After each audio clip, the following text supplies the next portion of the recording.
माता जी लोग, आप लोगों के चरणों में ये बालक प्रणाम कर रहा है। शांति से बैठी, थोड़ा भी छूट मिल जाता है ना।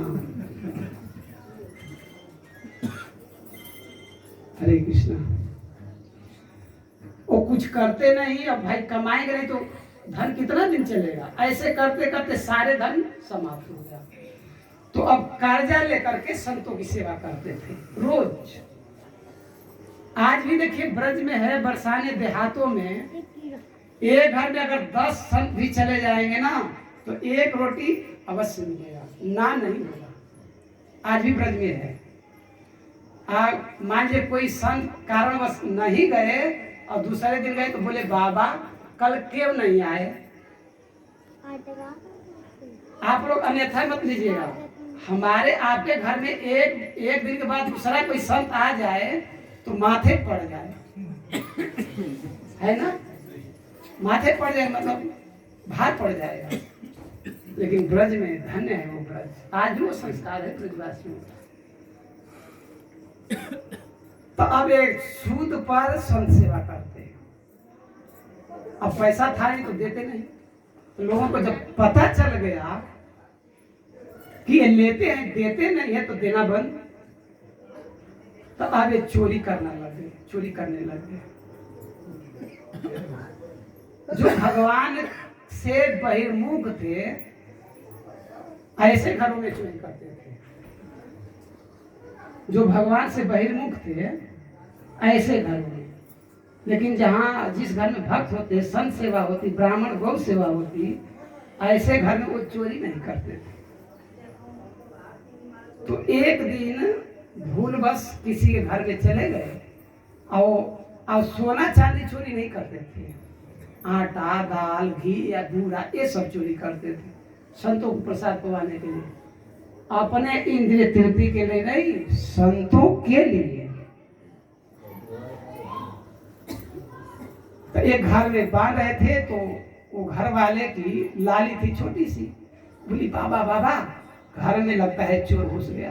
बोले चुप रहो चुप, वो हरिपाल हैं इसीलिए मैं दरवाजा खोल के रखा था। हरिपाल आएंगे ना हमारे घर के दाल आटा ले जाएंगे ना तो संतों की सेवा होगी। वो जब सुनी तेरी की ये तो भक्त का घर है तो अपना चादर भी छोड़ करके भाग गए। एक दिन की घटना है, सुबह सुबह संत आ गए। घर में एक दाना भी नहीं था, एक दाना नहीं था। अबे भाई घर में संत आ गए तो चिंता की बात है ना, चिंता की बात है। जलपान करा तो भैया भक्तों के चिंता से पहले इनकी चिंता हो जाती है। हमारे आपके चिंता से पहले इनकी चिंता हो जाती है। द्वारिकाधीश को चिंता होगी। आहा, आज हमारे संत के यहाँ, भक्त के यहाँ संत आए हैं, उसके यहाँ कुछ नहीं है, तैयारियां हो गई, चल दिए वहां से। वो पूरा सेठ वाला रूप एकदम, मतलब डबल अंगूठी, डबल काड़ा बाजूबंद और डबल ट्रिपल समझिए चेन आदि। कोई कोई माताएं खाने कई छेदा करके,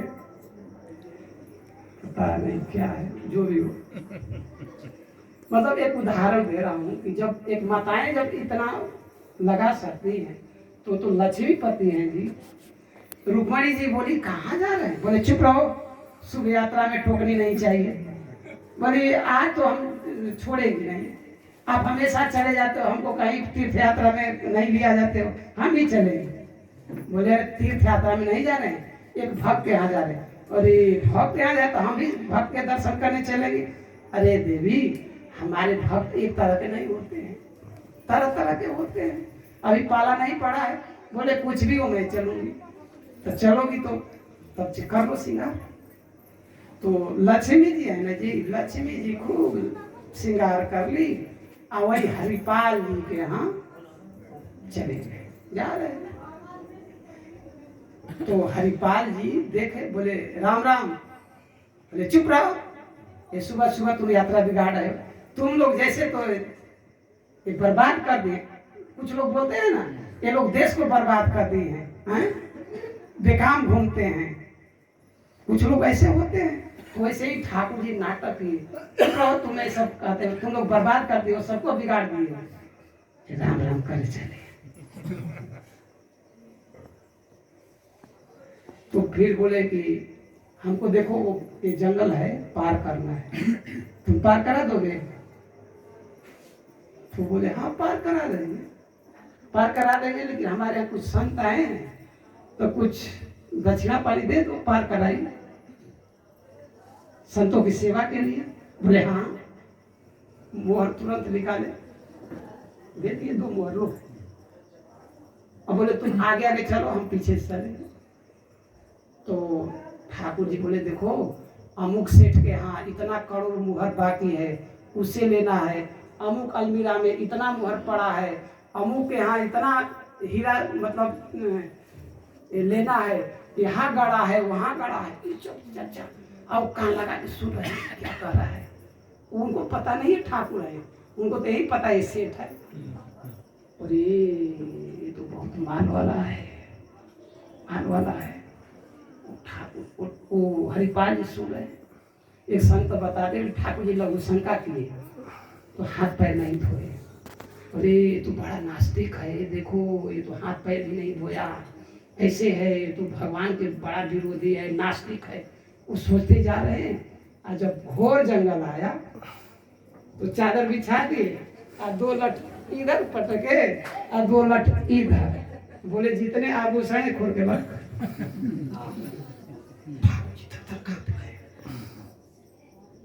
ठाकुर जी थर कांप रहे हैं। तुरंत रख दे। रुक्मणी जी आश्चर्य, जिनके सामने ब्रह्मा जी शंकर जी हाथ जोड़े खड़े, इसके आंख से इशारा कर दिए, निकाल के रख दो, नहीं तो एक दंड भी घूम जाएगा तो फिर है ना, क्या पता घूम जाएगा। रुक्मणी जी अंगूठी एक रह गया, छल्ला, हाथ में छल्ला रह गया। तो ये देखे पूरा कहीं तो है तो नहीं, तो देखे हाथ में छल्ला। बोले इसको निकालो। रुक्मणी से बोले इसको निकालो। बोले तुम कैसे हो, इतना सब हो ही गया, ये नहीं निकाल रहा है, क्या हो गया? वो बोले हरिपाल जी अंगुली पर कैसे नहीं निकलेगा, इससे तो कई संतों की सेवा हो। एक बात सुनकर के द्वारिकाधीश छुपे नहीं, प्रकट हुए सच्चा चतुर्भुज रूप में प्रकट हो गए सामने हरिपाल जी चरणों में। बोले भगवान मेरे से अपराध हो गया, गलती हो गया, मैं बड़ा दुष्ट हूँ, मैं बड़ा पापी, आपको इतना कष्ट दिया। ठाकुर जी के नेत्रों से झरझर आंसू मिले। हरिपाल तुम्हारी संत निष्ठा से हम प्रसन्न हैं। हरिपाल जी ने निवेदन किए, महाराज जिस पत्नी के कृपा से आपका दर्शन भया है, वो हमारी भक्ता पत्नी को भी दर्शन दीजिए, और संत लोग आए हैं उनको भी दर्शन दीजिए और प्रसाद पाइए। ठाकुर जी स्वीकार करते हैं, उनके हरिपाल जी के घर पे जाते हैं, संत लोग वहाँ कीर्तन कर रहे हैं, सबको दर्शन दिए ठाकुर जी, प्रसाद पाए, और फिर ठाकुर जी वहीं अंतर ध्यान। एक कलयुग की घटना है भैया, ये कलयुग की बात है पावन प्रभु जी, ये कलयुग की घटना है। तो ऐसा ऐसा भैया भक्त चरित्र है। अब आगे कहा आज बंद होनी चाहिए। बोलिए द्वारकाधीश भगवान की जय। थोड़ा कीर्तन होगा जी, और आरती होगी, ठाकुर जी का ना आरती होगी। हाँ, उसके बाद आरती। इन्हीं शब्दों के साथ